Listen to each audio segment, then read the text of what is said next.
ओम श्री बृहस्पत्ये नमः।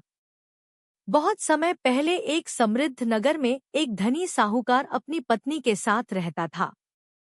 उनके घर में धन, अन्न, सोना चांदी और किसी भी वस्तु की कमी नहीं थी। फिर भी उनके घर में एक कमी थी। वे दान, धर्म और भगवान का स्मरण नहीं करते थे। एक दिन भगवान बृहस्पति ने साधु का रूप धारण किया और उनके द्वार पर पहुंचे। उन्होंने प्रेम से भिक्षा मांगी। साहूकार की पत्नी ने उन्हें बिना कुछ दिए लौटा दिया। भगवान मुस्कुराए और चले गए। कुछ समय बाद वे फिर उसी घर आए। इस बार उन्होंने कहा, बेटी, यदि तुम चाहो तो मैं ऐसा उपाय बता सकता हूँ जिससे तुम्हें घर के कामों से बहुत राहत मिले। स्त्री ने उत्सुक होकर पूछा, महाराज, कृपया बताइए। साधु रूप में भगवान बोले, यदि मेरी बात मानोगी तो गुरुवार के दिन घर लीपना, बाल धोना, नाखून काटना, कपड़े धोना और पीली वस्तुओं का त्याग करना। स्त्री ने बिना सोचे समझे वैसा ही करना शुरू कर दिया। कुछ ही महीनों में उसके घर की समृद्धि घटने लगी। व्यापार में हानि हुई, धन समाप्त होने लगा और परिवार चिंता में डूब गया।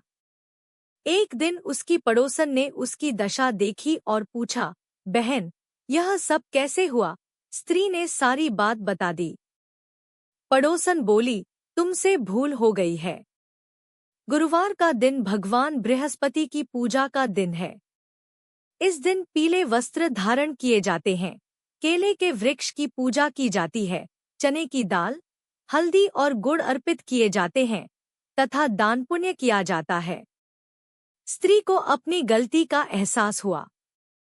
अगले गुरुवार उसने प्रातः स्नान किया, पीले वस्त्र पहने, भगवान बृहस्पति का पूजन किया, केले के वृक्ष में जल अर्पित किया, कथा सुनी और गरीबों को भोजन कराया।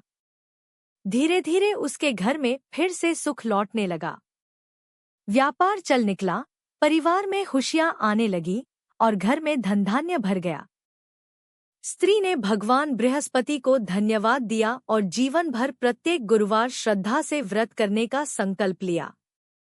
तब से यह मान्यता है कि जो भक्त सच्चे मन से भगवान बृहस्पति का व्रत करता है, कथा सुनता है, दान पुण्य करता है और सदाचार का पालन करता है, उसके जीवन की बाधाएं दूर होती हैं तथा घर में सुख, शांति और समृद्धि का वास होता है। बोलिए श्री बृहस्पति भगवान की जय। ओम श्री बृहस्पत्ये नमः।